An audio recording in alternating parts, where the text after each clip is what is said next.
What's up guys? Today we are talking lifters, push rods. I got a set of Harley stock lifters and push rods here to show you the best way to use these things. Lifters work really great as paperweights, hold down all your documents. Push rods work really good as coffee stirs, and even use it as a straw. Ooh, tastes like 2050.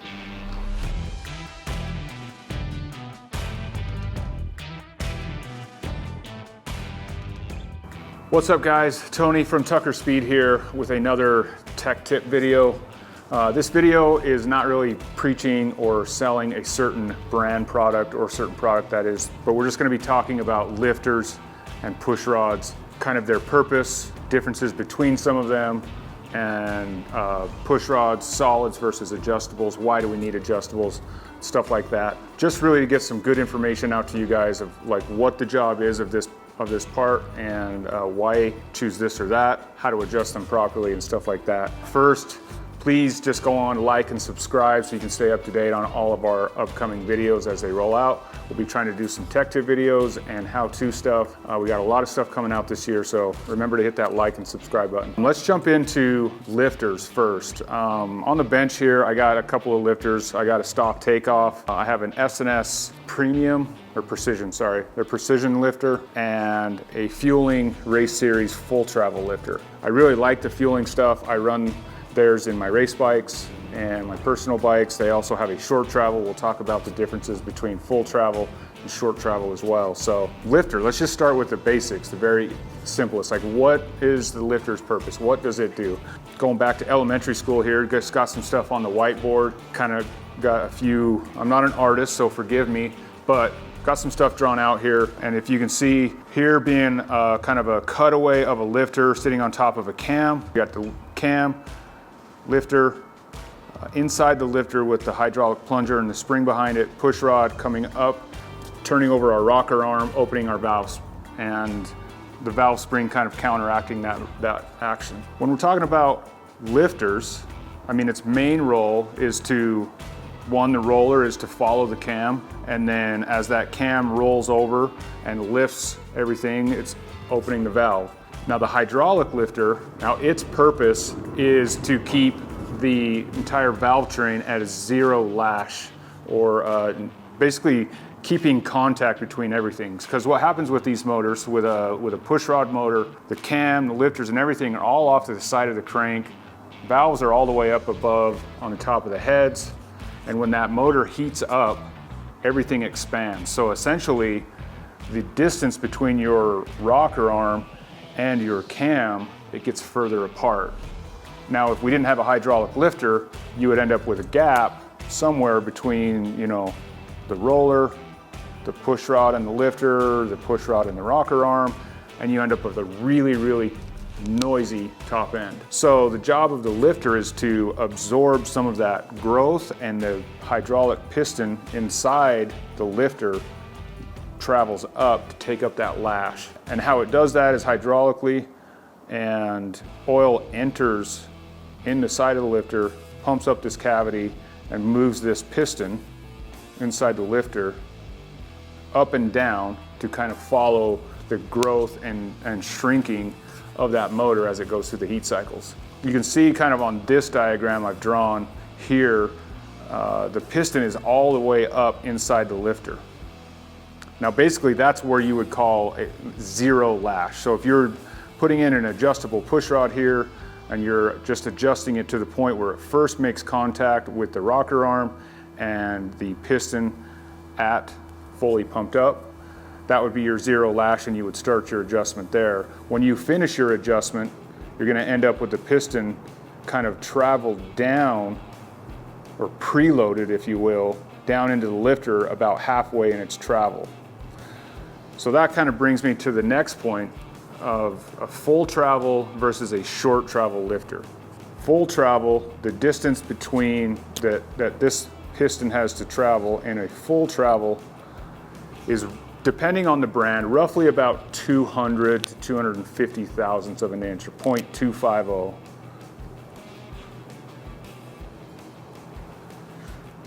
A short travel lifter has roughly about 100 thou, so about half the distance.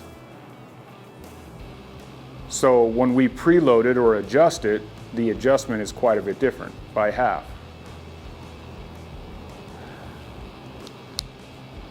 So when we adjust it, or if you assemble it with a solid push rod and you achieve your correct preload, that piston should be about in the middle of its travel inside that lifter, so that it can, with heat, it can still go up, it can still go down. It's kind of right in the center of range of motion there and can travel up and down. One of the big kind of misconceptions or things that guys get mixed up is the difference between lifter travel and lifter preload. Travel is the amount of travel that piston can travel inside the lifter. Preload is how much you're preloading that in its travel. So essentially preload, good rule of thumb, is about half of what the travel limit is. That kind of clears up some of that stuff.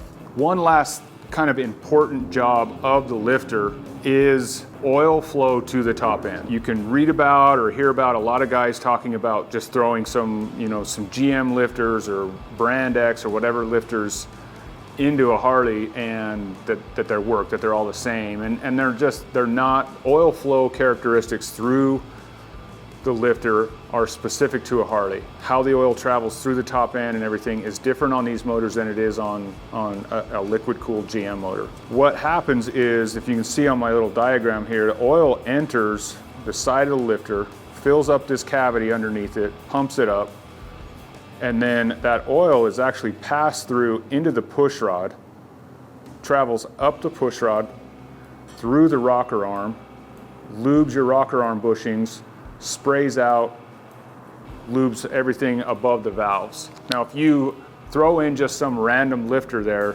most likely you're gonna be starving that top end of oil, of adequate oil. It's gonna have some oil flow through there, but not enough. So I would stick with a good quality motorcycle, or I'll say Harley Davidson specific lifter, like ones from S&S, like the ones from Fueling, to protect your top end. And all of this is going to result, proper adjustment, good lifters, all this stuff is going to result in a good, quiet running valve train.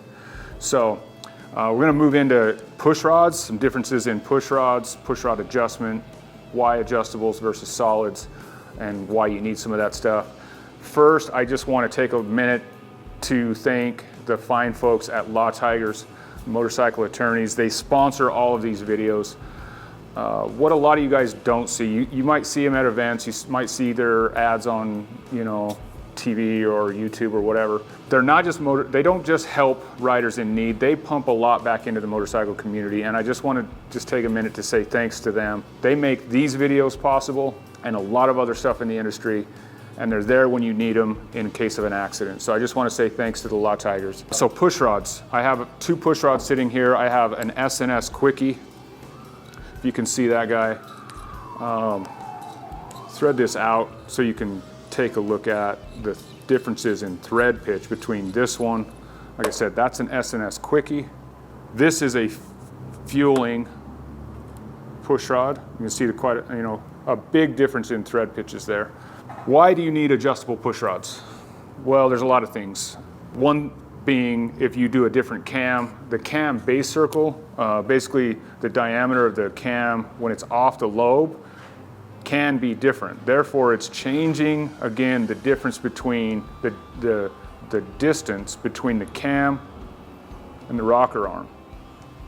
So if this cam has a larger base circle, now your lifter is lifted higher, and if you have the same length push rod, when you preload it, it's going to preload it too far down in its travel. So you can either opt to use a perfect fit, and there are companies like Fueling that sell one-piece push rods for specific combinations because they know exactly what cylinders and cams you're using, and they can say, run this length push rod. Screaming Eagle can do the same thing. But if you start mixing and matching brands, this brand cylinder, this brand cam, you're gonna have to go to an adjustable so that you can properly set push rod length. Push rods, adjustable push rods, the adjustments are different between one brand or another because of threads per inch. I have a few notes here. You know, if you got a push rod with 20 threads per inch, if you turn that adjuster one turn, it's going to move it 50 thou of an inch. 2 turns gets you to 100. So if you're using a full travel, 2 turns is going to move it about halfway into that. That's going to preload it 100 thou into that 200 thou travel, if that makes sense. There's a lot of stuff being thrown out there. I'm trying to keep it clear. The fueling is a coarser thread, less turns to get to it. Basically, when you're adjusting it, you have to lengthen it a specific amount. So knowing how many turns or what the distance is per turn is a key in knowing that. S&S fueling, they do a good job of kind of listing how many turns it is. If they don't, a lot of them will tell you the threads per inch. You know, like in this case, the 32 thread per inch push rod, 1 turn will move it, I'll call it 31 thou. I'm not gonna go to the 10 thou, but 4 turns is gonna move it 1.25 thou. That's what the S&S quickies call for. Moving it 125 thou puts it pretty close to the center of that 200 to 250 thou. All the lifters are a little bit different. You'll want to know exactly what you're dealing with to get it properly set up. Some pros and cons on push rods, comparing adjustables to solids, is, you know, strength and flex. You know, the S&S quickies, we use them a lot. We install a ton of them, but you can see the difference in that quickie, the S&S versus the fueling there. There's a big strength difference there. And anytime you have a pivot point here, you're gonna have a little bit of flex. That's why the solids are best, but not always doable, because you don't know exactly what that length needs to be. If a really strong adjustable push rod, this fueling push rod is a great option. Has very little flex in it. The S&S, maybe a little bit, and you might give up some top end power because of it, because at high RPMs, this thing is really wanting to kind of flex a little bit. I mean, and we're talking flex like you'd never see it with the naked eye, but it is happening, and what you're giving up is some valve lift because of it. And what that means is just a decrease in valve lift and a decrease in power. So that's kind of the push rod 101 and lifter 101. All right, so we kind of have covered a lot of info there. Really what it boils down to, what you're probably looking for is like, what lifter and push rod should you use in your combination? I don't think there's a right or wrong answer here. I can give you my opinion, and that's what this is just my opinion and what we've built here and what we run. If you're just doing a mild kind of bolt-in cam, just a, you know, like a stage 2 build, if you want to call it stage 2, I've had really great luck with the S&S precision lifters and their quickie push rods. We sell a ton of them, we install a ton of them, no issues, they always work great. If I'm building a really high horsepower, high torque motor, I'm probably going to err on the Fueling Race series, probably the short travels. The short travel, one of the benefits there is that, you know, with high RPMs, the oil inside lifter there's less volume of oil in there, and that oil gets cavitation, gets air in it, which reduces, you know, its ability to stay pumped up. With less oil, it's less air, and it's less of an effect. And I'm probably coupling it with probably the fueling adjustable, because you know, with big heavy valve springs, really high lift cams, I don't want any sort of push rod flex or motion there. So I think if you're really trying to build something that's 150 horse plus, I'm probably going fueling short travels with their push rods. If you're just kind of doing a bolt-in cam, there's nothing wrong with the S&S precision lifters and their quickie push rods. They work great.